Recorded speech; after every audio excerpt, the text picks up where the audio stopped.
Welcome to Moments with Marianne. I'm so delighted we're spending this time here today. We have a very powerful show coming right up with special guest Sally Helgesen, and she's here today to talk to us about her new book, How Women Rise.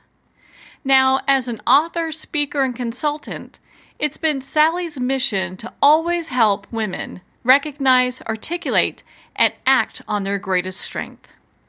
Her previous books include The Female Vision, Women's Real Power at Work, and the bestseller, The Female Advantage, Women's Ways of Leadership. Her groundbreaking, The Web of Inclusion, a New Architecture for Building Great Organizations, was cited in the Wall Street Journal as one of the best books on leadership and is credited with bringing the language of inclusion into business. So let's welcome to the show, Sally. Thank you, Marianne. It's a pleasure to be here. Oh, what an honor it is to have you here. And my goodness, once I got my hands on your book, I just had to have you on the show. What a profound book. My goodness. Thank you. Yeah, we're getting very, very good response. I think the timing is right and the message seems very resonant with women. Well, and for our listeners that are new to your work, I would love for you to share the inspiration behind this book. I just love this story. Okay, fine. I have been working with women leaders and aspiring women leaders around the world for the last 30 years, since my book, The Female Advantage, Women's Ways of Leadership, came out in 1990, still in print. And so I've had an opportunity to witness the emergence of women into positions of real authority and influence, and I'm happy to say to be part of that. So that's been a very encouraging thing. My mission has always been consistent throughout this whole time to help women to recognize, articulate, and act on their greatest strengths. To that end, in starting about 2011, I developed a workshop for women that I was delivering all around the globe on developing the capabilities of being visionary, intentional, connected, and present. And for the intentional part of that workshop, I began using a wonderful book by a friend and colleague, Marshall Goldsmith, called What Got You Here Won't Get You There. And it is about how the same behaviors that help successful people get to the middle of their career can also get in their way as they seek to rise to the top. So it's a wonderful template, very thoughtful, developed from Marshall's coaching practice. Marshall has been the last 8 years voted the number one executive coach in the world, so he knows whereof he speaks. He's been in this career for almost 40 years. And so I found the book very helpful, but the overriding idea. But as I was using it in my workshops, it was very clear to me that a lot of the behaviors that he focused on that get in the way of successful people were very male-centric behaviors, which is not surprising given that his coaching base is mostly CEOs, so it's about 80% male. For example, he would have things like, you need to learn to apologize, and that kind of made me and the women I was working with laugh because we all know women who can't open the door without apologizing for the fact that they opened the door. So that's not exactly a behavior, that threatens to get in women's way. And he had a behavior in there about, don't talk all the time about how great you are. And many women struggle to talk about how great they are at all, even when directly asked. So it was clear to me that while the template, the overriding idea of behaviors that serve you well early in your career, getting in your way as you seek to rise, was a strong one, the behaviors weren't exactly right for many women. So I suggested to him, why don't we collaborate on a version of this book that would look at the behaviors most likely to get in the way of successful women as they seek to rise further. And the result of that is How Women Rise, co-authored by me, Sally Helgesen, and Marshall Goldsmith. And it came out in April, and we're having a lot of fun with it. Well, it's easy to see, Sally, why Forbes has called you the world's premier expert on women's leadership. And I'm so glad that you collaborated with Marshall Goldsmith on this book. It's a very profound book.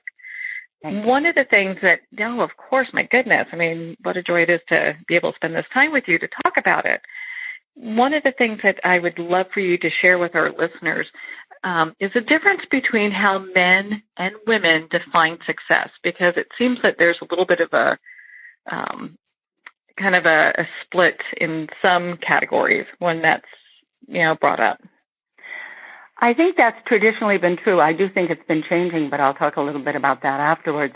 Traditionally, men in organizations have tended to define success based pretty much entirely upon position and salary.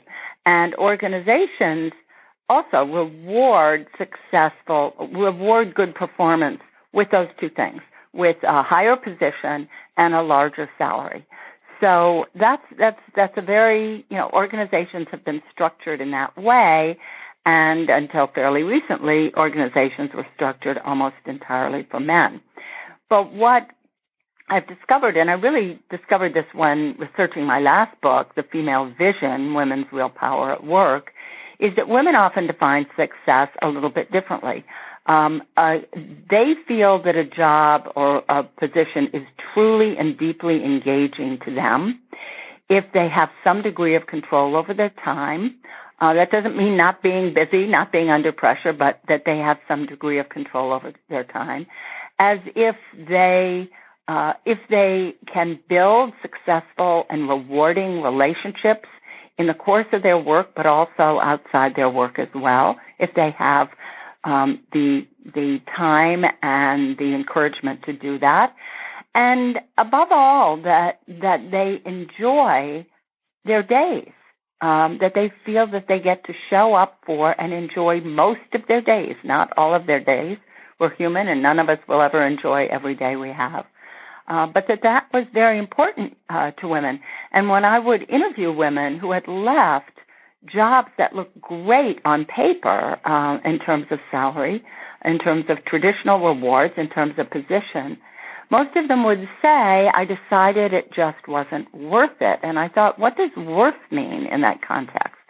Worth indicates slightly different structure of values. So I think that that's something that women have really brought to organizations. Let's not just look at the salary and position when we're talking about success. Let's also look at the quality of our days, the quality of our relationships, our ability to use our time in what we feel are productive and meaningful ways. And I think that women have had a big influence on organizations in terms of bringing some of these conversations to the fore. At least these are conversations organizations are having now, often using them under the sort of rubric or terminology of engagement. But I think that's been a great gift.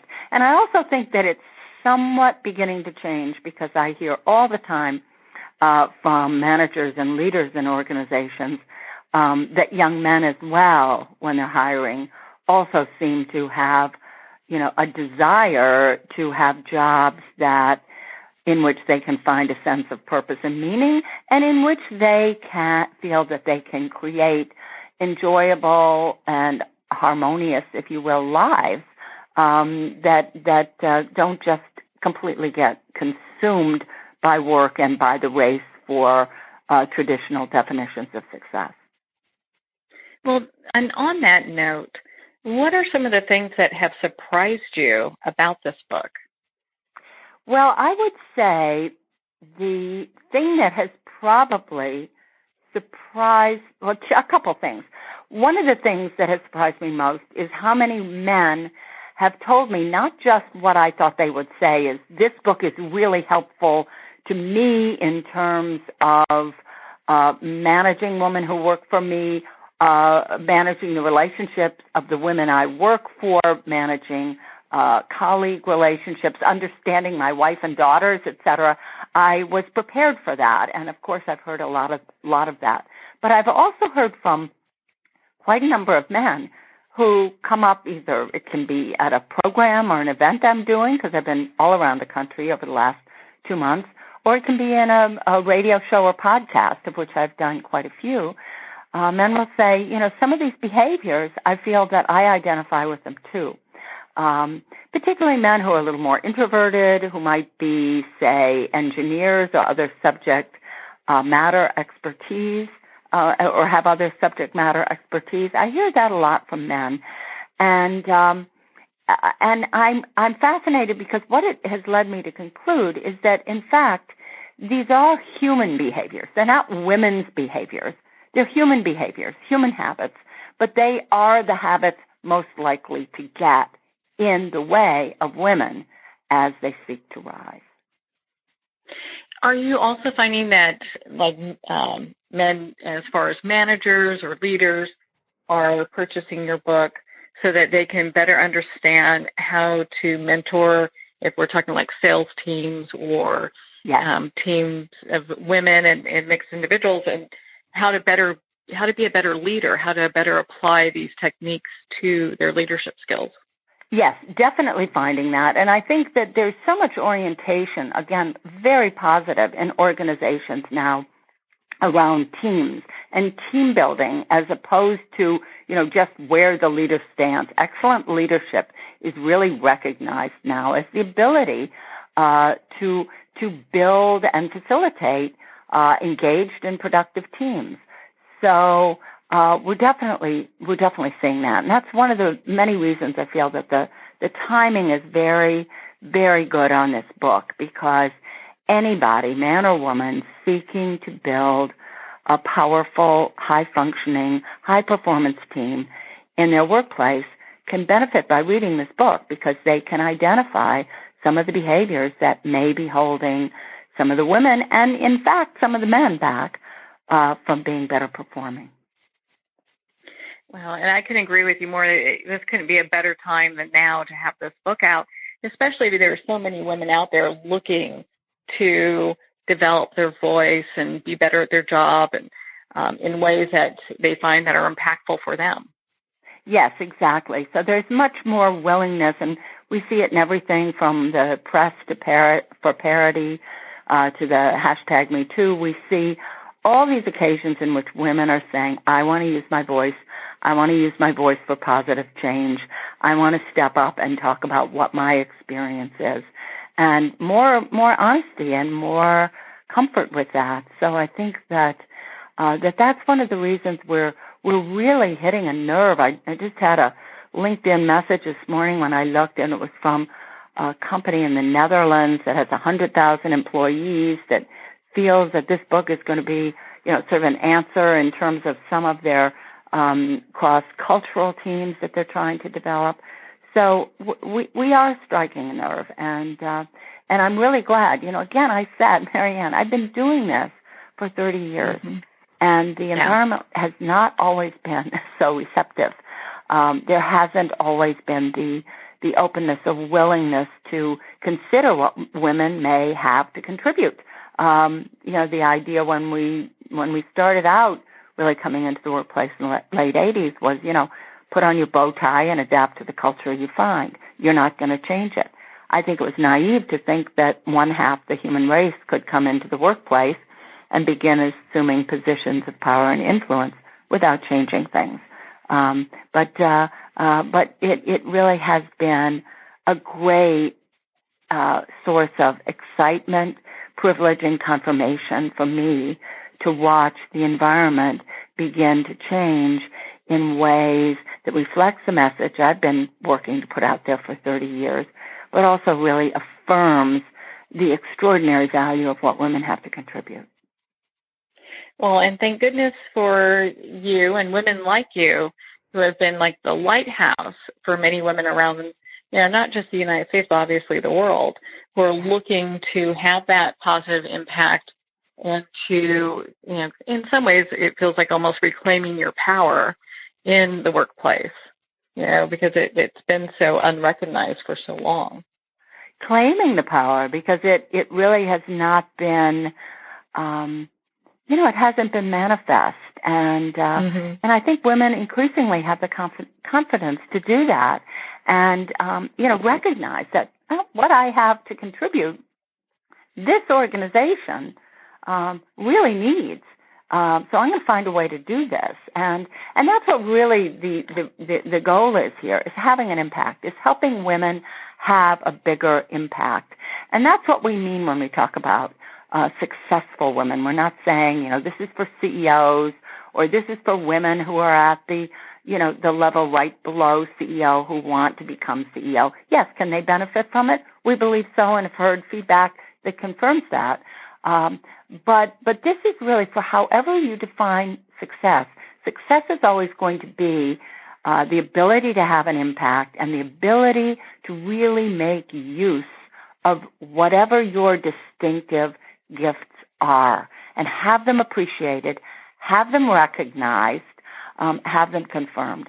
And that's how we're defining success in this book. And, again, I think that's a more modern or contemporary way of defining success than just, position and salary. Mm-hmm. Well, and so what are some of the common beliefs that women hold that you find tend to hinder their success? Yes, the common beliefs, that's a perfect question. I'd say the most common belief women hold that I hear, and I hear it every day when I get up and do a program wherever I am in the country, because our launch right now is just in the U.S. But what I hear is if men speak up and use their voices, they are viewed positively as being assertive. If women do, they are they're viewed as being aggressive or inappropriate. So we're in a no-win situation. I hear that over and over for women. And I strongly believe that you do yourself more potential harm in terms of achieving what you want to achieve in the world to back off because you're afraid of being viewed as aggressive or ambitious, to just back off and let yourself to some degree be manipulated by that fear into not trying to have a maximum impact. There are many ways in which women can present their achievements, can gain recognition for their achievements, can use their voices in a clear and persuasive way without being overly aggressive, by presenting information about what they have contributed as information rather than, self-serving tidbits. So there are many ways that can happen. And I get discouraged when I see women backing off prematurely because they once got some feedback that said, oh, you were too aggressive, or, you should have backed off on that point. There are many ways to do that. We have lots of examples in the book of women who learn to navigate that and do that successfully in a way that was comfortable for them. So I think that is one of the things that the beliefs, if you will, that really does hold women back. There's no way I can be assertive and not be penalized for it. Another belief that holds women back is the belief that in order to succeed, they have to do everything perfectly. They have to, every piece of work they do has to be at the highest standard. They have to become an expert in whatever they're doing.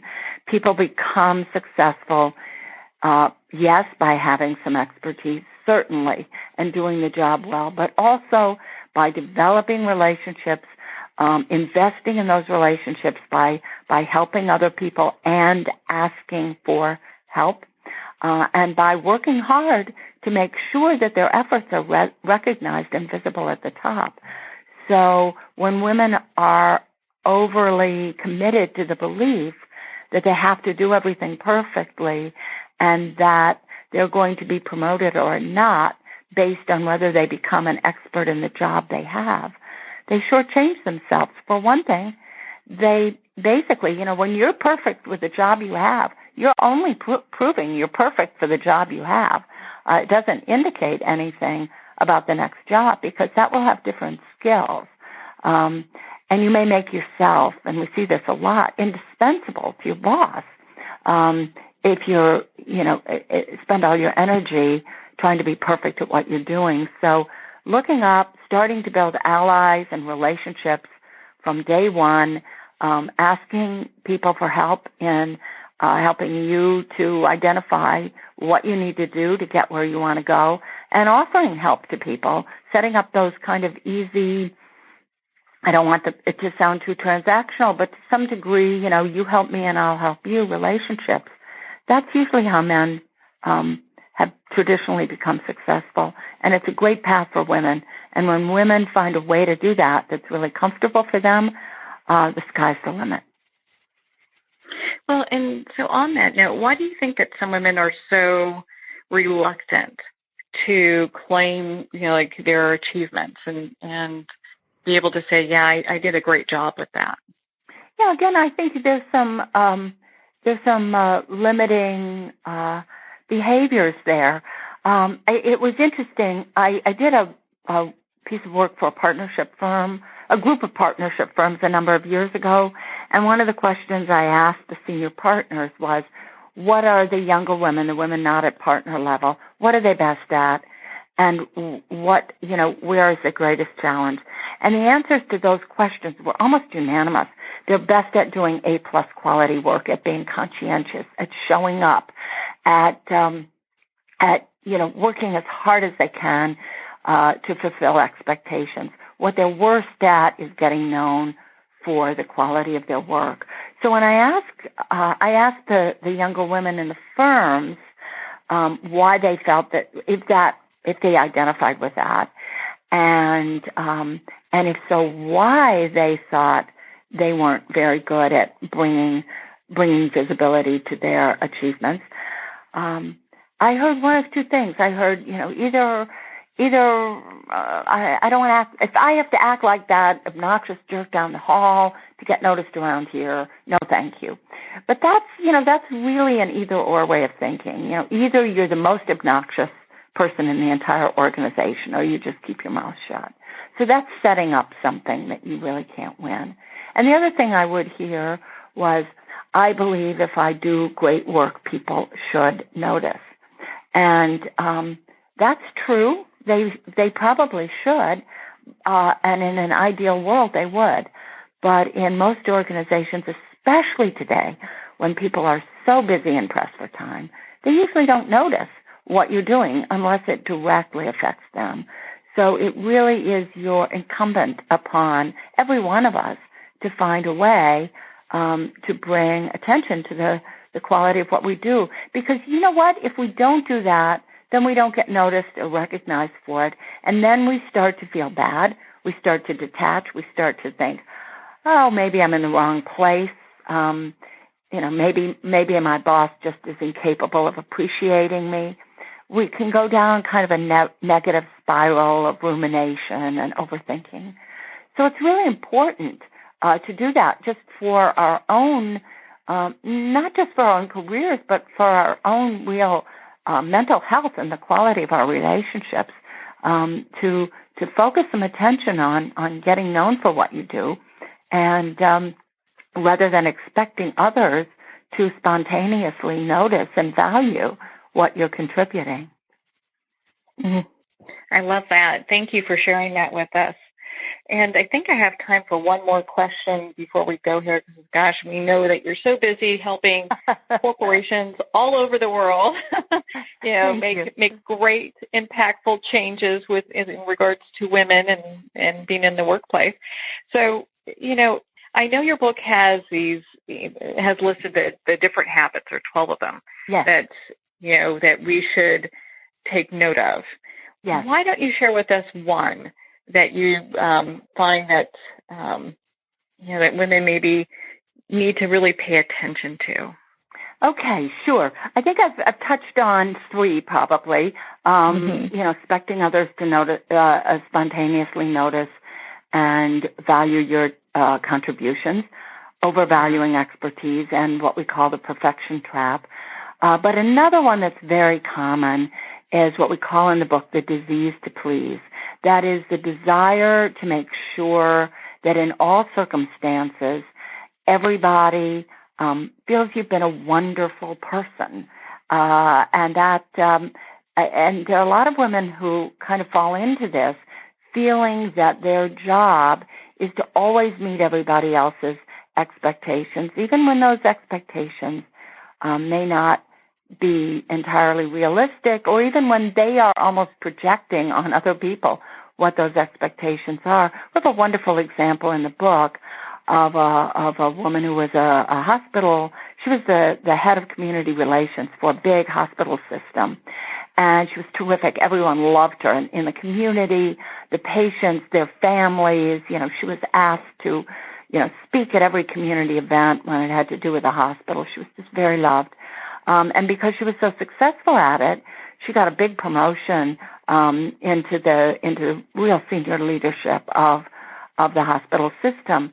But as she did, she was so reluctant. She felt so guilty by not, continuing to have these relationships and interact with the patients, and especially the patient families that had depended upon her, and with different people in the community, that what she found was that she was, in addition to doing this big job as, member of the executive team, she was also still trying to do that job because she felt guilty.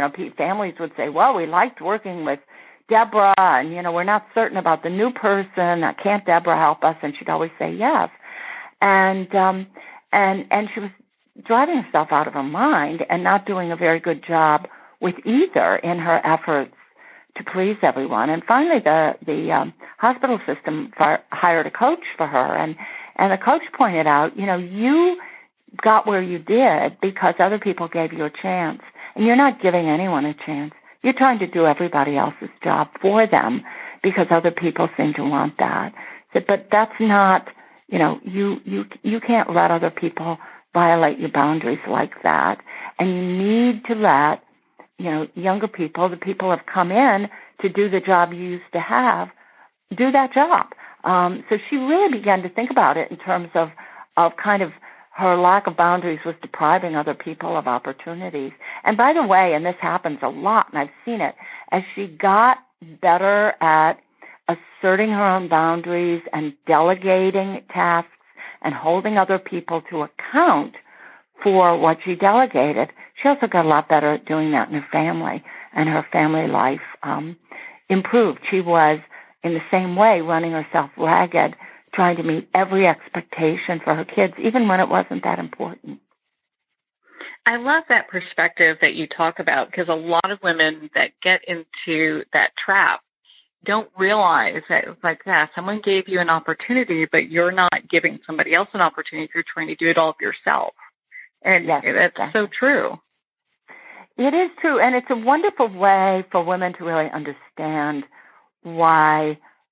if they're doing that, if they're behaving in that way, if they're exhibiting that habit, that it's not a good thing because women in general, want to help. They want to please. Every single one of the behaviors in this book, all 12 of them, is also rooted in a strength for women. And the disease to please, for example, is rooted in a very genuine and often compassionate desire to help other people and to be there for them.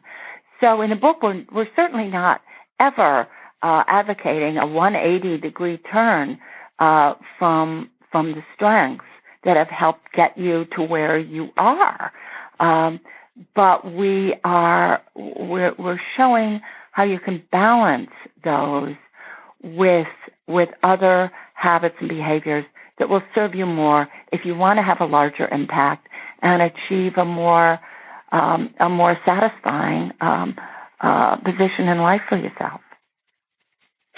Well, Sally, where can people connect with you and learn more about where they can not only be part of the community, but the book, How Women Rise? Well, three things. The book, How Women Rise, is basically available everywhere. It's available all online retailers, in many bookstores. I'm seeing it in practically every airport I'm in, which is kind of a thrill, or train station. So it's very easy to get. We also offer a discussion guide because we're getting lots of email and LinkedIn notes saying, "Oh, I want to use this in my women's book group, or our book group in our organization this month." So we've developed a discussion guide, which we're going to be putting online and on our websites. It's not up yet, but I'm very glad to send it to anybody who gets in touch with me. And in terms of getting in touch, my website is sallyhelgesen.com and has a contact button. You can reach me there. My email is sally@sallyhelgesen.com. And although I'm on all the social media platforms, the one I really interact with is LinkedIn. So people can also send me an invitation on LinkedIn, and we can keep the conversation going. Well, I'm connected with you on social media. I highly suggest everyone do the same. Sally, thank you so much for taking the time to be on the show with us here today. Thank you, Marianne. You've been a wonderful interviewer, and it's been a pleasure. Well, thank you for your kind words, Sally. It's been such a joy to spend this time with you and to talk about your book, How Women Rise. Again, it's a great book to pick up for anyone in the workplace. And if you have teams or you're just wanting to know how to be a better leader, it's a must read. Well, we're at the end of our time today. I would like to thank everyone for tuning in. You've been listening to Moments with Marianne. And remember, make every moment count.